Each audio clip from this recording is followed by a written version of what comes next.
Hello, everyone, and welcome to this week's podcast of Organic Matters, the podcast brought to you by the Irish Organic Association. I'm with Jenny and Janet from Gorse Farm, and we are going to talk about what they're up to in County Wexford. But I suppose, first of all, how did Gorse Farm come about? And I should say County Wexford, but you guys are in a really scenic part of the world. It's more Carlow, Wexford, isn't it? Well, we're right on the border of Carlow and Wexford. So technically we're in Carlow, but the address is Wexford for postal reasons. But yeah, as soon as you go down the valley across the river, you're in County Wexford. And in Blackstairs Mountains, that rings a bell. Or yeah, is it around that area? The Blackstairs Mountains, yeah, we're looking across at Mount Leinster and Blackrock Mountain, and it's the start of the mountain range. So we're on John's Hill, which is part of the South Leinster Way as well. So it is a very scenic part of the country, and just over the road is the end of the Wicklow Way in Clonegall. So yeah, it's very pretty. And I was left 3 acres by my uncle. And in 2016, myself and Janet, first of all, planted trees all around the boundary, and they've taken off now, and we've got great shelter. But myself and Janet would have studied at the Organic College in Limerick. I did 2 years. I did my diploma there, and then Janet did 1 year. And just after that, then I went and did a job bridge with Rory and Sheila McGorian in Kildinan Farm, just outside Fermoy. And I basically learned how to produce and run a business selling leafy greens to SuperValus predominantly. And we replicated that then from the beginning, and we've tweaked it as it's over the years to suit ourselves. And people are going to wonder why I was so obsessed with pointing out the Blackstairs, but it is because I have been on your farm, I think a few years ago, when there was a campaign going about the Blackstairs, and something that struck me was that it's a beautiful spot, but it is quite an exposed spot, or it seems to be as well. So was that the reason behind kind of the shelter belt of trees and trying to create some sort of shelter to grow crops, or how has that been?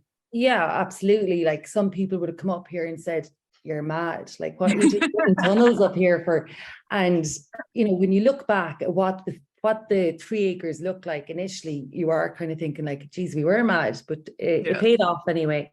So like, if you look at the surrounding area, you can see like it's predominantly pasture with small hedgerows, and that's what we would have begun with. And I suppose we knew astutely enough that like getting trees in the ground was the first thing to start with.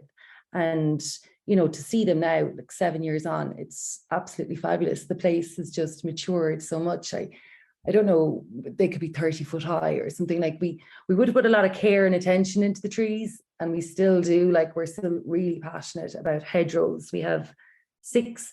So initially it was putting down a triple layer on the actual perimeter, and then since then we've put in 6 other hedgerows, the latest being last year, and then this winter we'll put in another or maybe 2. So it's a bit of a side passion of ours, like just watching that maturity, and then obviously the benefits of biodiversity coming in. Like, and I guess getting 3 acres of land, people might kind of raise their eyebrows in terms of, well, what can you do with 3 acres of land? So tell me, what are you doing with the 3 acres of land? What kind of crops are you growing? What's going on there? Our main thing that we sell is a mixed leaf salad bag to SuperValus and restaurants around Wexford and Carlow. So I think 95% of our income would be from mixed salad. And so, yeah, that's kind of the only way you can have a sustainable business on such a small acreage of land. We're only growing on half an acre. The actual like growing area is less than half an acre. So like, we have the potential to expand, but we've kind of never really wanted to do that because you're just getting into the logistics of hiring people, and we haven't really been set up for that. So we've kind of kept it small so the 2 of us can manage it. And then in the summertime we grow everything in the tunnels, tomatoes, peppers, aubergines. And we sell those to some restaurants as well. And sometimes you've got an honesty box at the gate that we sell from there. And yeah, that kind of keeps us, we love growing all the other vegetables, but we couldn't do this if we weren't selling a mixed salad bag. And we also sell microgreens into the supermarkets as well, which are great. So, and spinach, and yeah, so basically stuff that we're able to put in the supermarket on the shelf, and the supermarkets give us a really good shelf space as well. We started in Bunclody SuperValue with O'Reilly's, and then went into all of the rest of the SuperValus are Pettits. So we go Tennis Court, Gorse, Wexford, Bray, Carlow, to all those. And yeah, it works out really well. And then all the same restaurants. So like, as long as we have the product, we have sale for it, which is really great because there's less stress. The stressful part of it is trying to keep up with the demand and making sure that we plan well. And do you have staff packing, or do you have, is it just the pair of you? Do you have delivery people? How do you manage that side of it? We do everything, and like every year has been slightly different. Like last year we had a local lad, he was 16, and he helped us out for the summer. And this year he's gone further afield. He's got his driving license, and yeah, I suppose anyway, he moved on as such. But so we tried out for the first year woofing, and that's going really well. Like we kind of don't know ourselves this summer because we've got like a nice flow of different nationalities coming in, and they seem happy. And we love the education piece as well, like teaching and passing on, because it's lovely. We do enjoy what we're doing, but I mean, it is nice to sort of see that you can pass on something to other people who can spread this. And like, granted, a lot of these people are going to be from other countries, but sure, that's good too as well. And we have a couple of woofers coming from, they said the Munster region, we think from Limerick. A couple of young girls got in contact. They're about 18, 19, just finished their leaving. And they said they're really interested in this type of work. So we're really excited, for them to come on board as well, because I just think it's really important that we get more and more young people, who are interested in, and, spreading that enthusiasm, I think, for the growing food, local produce, all of those things. It's very important. And that kind of knowledge share element, between a farmer and a woofer is great. But I'm wondering as well, you touched upon going to Drumculliher, the horticultural college there. Was there still enough information from that? Do you think you get enough business skills then to go on, or is more needed? Do you think, is there more kind of training and education in the horticultural industry needed? Well, Jenny would say it's not just the growing, it's the business side of it. It's one thing to have green fingers, but to have another financial skills might be something else. Well, Jenny would say that she taught me everything that I know. All right, okay. But also, like, we do have to credit Rory and Sheila McGorry, and Jenny, you can say more about that. Yeah, so when I was in the organic college, I did 2 years, as I said. The first year, there's a lot of paperwork, unnecessary kind of paperwork that's, very boring, a lot of it. But then the classes were absolutely brilliant. And we visited loads of farms, loads of different types of farms. And I come from an artist background, and I had changed into this. And I was kind of like, you'd visit places and you're like, I'm after picking something again where you can't make a living out of. But then when I visited Rory and Sheila's, Rory was just so inspiring, and he was like, you can do this, you can, and like, so I really got a buzz from him. So then in second year, we got to practice running a business, and I did the vegetable enterprise, and we took on the market, and we were supplying Sunnis in Newcastle West, and we got to grow the vegetables and practice selling them. So that was really good. And and then Rory, the job bridge came up in Rory's then, and I went there, and I wanted to go there because I knew that this was an example of how you could make a living from a small piece of land. And I think that's what we demonstrate to people as well, which is hugely important. It's like activism, we're showing people that like, you don't need like 200 acres. You can have a little piece of land and you can make a living from it, and you can feel good at the end the end of the day about what you're doing. Am I right in thinking that 3 acres of land is also too low to qualify for your basic payment, or your BIS as it's called now as well? I think So I'm just kind of, I'd like people to realize that, you know, you're not depending on subsidies, which is what some farmers are doing, particularly in traditionally low incomes like sucklers or suckler sheep might be. You know, you guys must actually be making money from vegetables, otherwise you wouldn't still be here. Well, this will be the first year that we've applied for the organic farming scheme, because they changed the rules, didn't they? So that in a horticulture setting, 3 acres is the minimum. You know, we haven't received that yet, and it's not going to make a huge difference, but it is still appreciated that there is that. There does seem to be that shift towards promoting organics and promoting horticulture, and more of that will obviously be welcome. But yeah, up until now, we haven't received any direct payments of that sort. We have availed of the Organic Capital Investment Scheme, the OCIS, the TAMS equivalent. So we did initially get a 2-wheel tractor and implements with that, which was a help. And, you know, we availed of the young farmer, the 60% at the time. And you did mention profit margins as well. And for some growers, this year has been quite tough in terms of the weather extremes. You know, we did have extreme heat. How has the year been for you growing crops?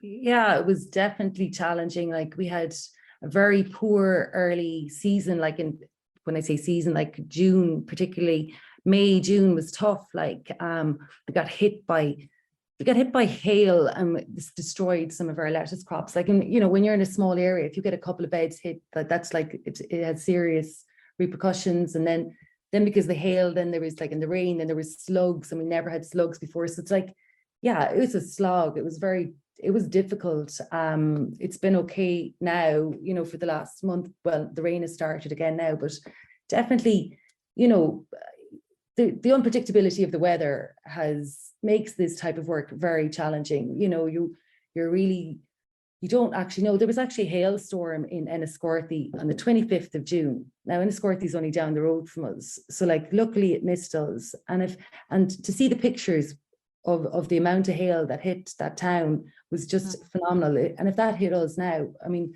we would lose those beds. So it's like, it's precarious, you know. And then you start to think, like, well, what do I need to do now? Do I need to put up more tunnels, like, in order to, like, avoid that? And then because of the really dry weather, then we had to, like, look at, you know, we put down drip lines everywhere. We're doing a lot of, like, we're just taking a lot of measures that maybe 10 years ago growers wouldn't have done, because the weather patterns have changed and they're unpredictable, and you just need to be prepared for, like, hail and droughts, like, and yeah, it makes things more challenging. And what kind of things would you be rainwater harvesting? What are you trying to do to try to mitigate or plan for extreme weather?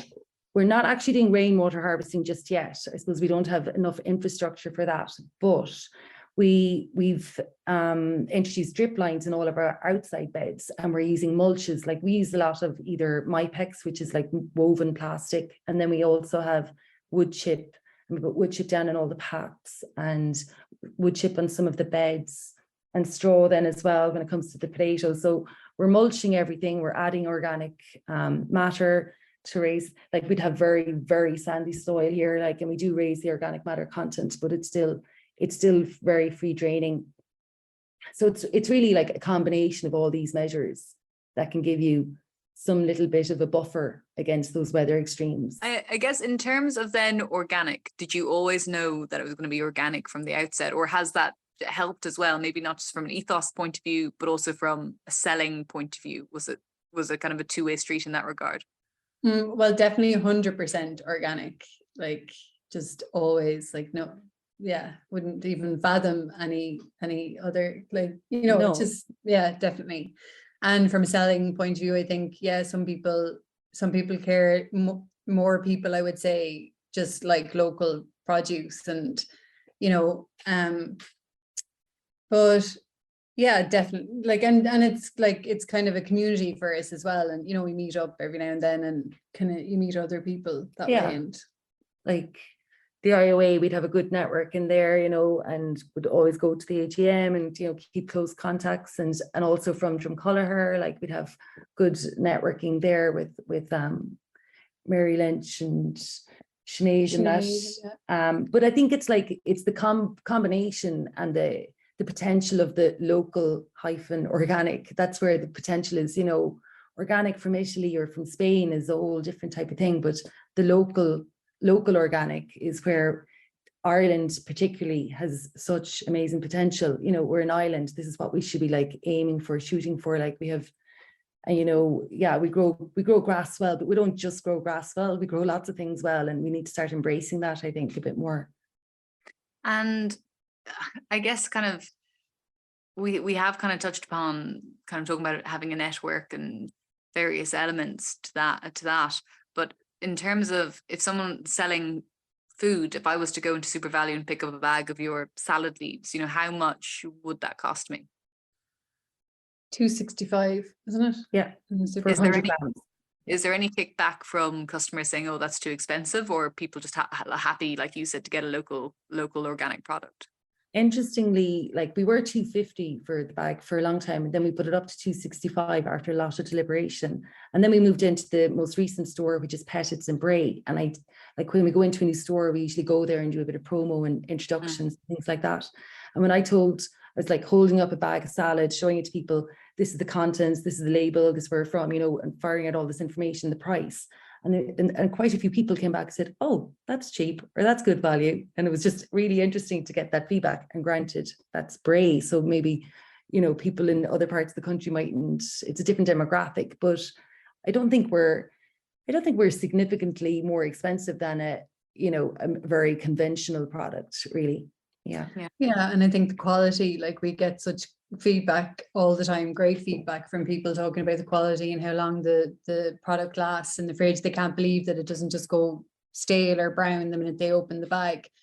And sometimes I get hugs in the supermarket from people when I meet them in there, and like people telling me that they want to send me a Christmas card, and just, you know, like it's lovely. So it's just really nice going in and delivering into the supermarkets and meeting people that really appreciate like what we do. So mentioning Christmas, I'm wondering, how long is your growing season? How many weeks of the year are you supplying? We take usually 4 weeks off in the year, and that's usually at Christmas. So 3 to 4 weeks. So yeah, so we were kind of a bit afraid to do that in the beginning, and you know, but we had to do it because you need a break, you know, and everyone's grand, and then everybody's looking for it again, so it actually creates a bit of hype. So yeah, it works because the desire for it goes down in the wintertime when we're not growing as much, so it matches what we can produce. Yeah.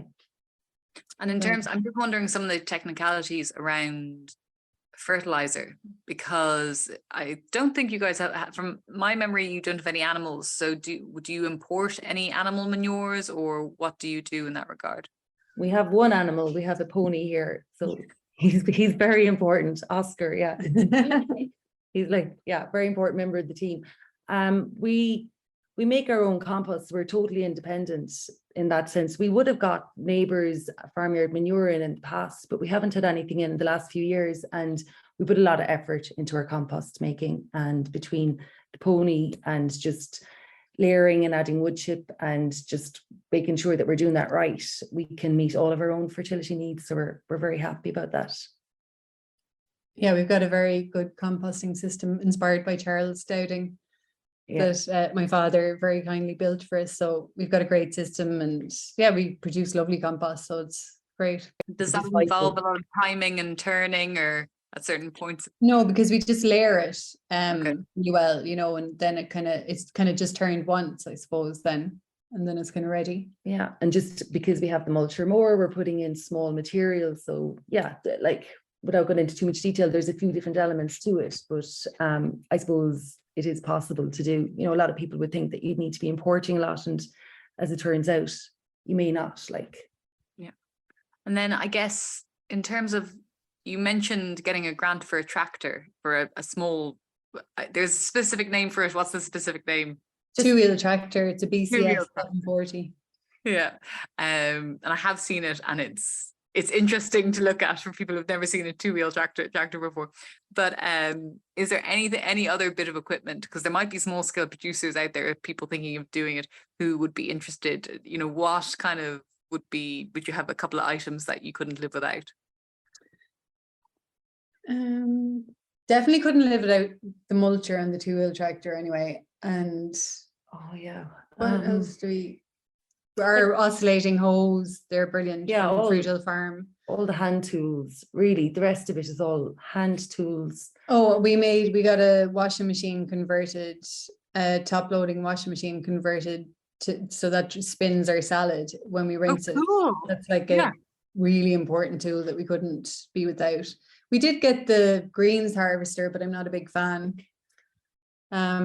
Yeah. We like to cut things by hand. You just, you know that it's going to come back better, and you're going to have a nicer leaf going into the bag. You know, that's really important for us. So, And I suppose all that points to the fact that you can, you know, we would have had low setup costs with this, like, and I don't have an exact record or anything of like what investment we made, but it was relatively low. Like, we were never kind of at a point where we were paying back a debt. Like in year 2, we were debt free because we just kept things basic enough, and it is basic. Like, we use a very basic seeder and it works well for us, and there's no need to go and reinvent that when the tools that you have work for you. But because I suppose it's at that kind of hand scale, it just makes it, I think it makes it achievable for other people as well. Like, In terms of the future, what are the plans? well, at the moment we're building a house, so that's going up pretty fast, which is great, and we'll be able to open up our entrance properly, and you know, we'll be able to have people visiting and move more into social farming, and which we have done a little bit, but we don't have enough infrastructure, so that hasn't worked great. But in the future, when we have our house built, and we'll be building a proper shed as well, we can do that. And then Airbnb as well. yeah, we're currently renovating in our spare time. We're renovating an old bus. You have spare time. It doesn't sound Yeah, like in it. our spare time. Yeah, it's been a whole pile of progress now in the last few months, but yeah, so the idea is, you know, we have, as you said, like, we have a really nice setting here. People love to come and visit, and we just think that there's potential to bring more visitors in. And you know, also we'd always in the back of our mind be thinking about education and the opportunities there, because we do like to share what we're doing. You know, it's always very heartening when you see other people coming to visit and they're really enthusiastic about it, and we're passionate about getting the message out, and just encouraging other growers in the country, like, just because we see the potential there. So education, Airbnb, and more social farming, all in the pipeline, but no exact date for any of that yet. Well, thank you both very much. That was brilliant. And thank you for giving us your time as well. So there is a website. What is the website address if people want to go and check you guys out? It's gorsefarm.ie, and we're Great. Gorse Farm on Instagram and Facebook as well. Cool. Yeah. So people should definitely go have a look and see what you guys are up to as well. And also go to SuperValus too. So yeah, thank you both very much. But for everyone listening, you've been listening to Organic Matters, the podcast brought to you by the Irish Organic Association. And for more information about organics, you can go to their website, www.irishorganicassociation.ie. But from me, Hannah Quinn Mulligan, that is all until next week.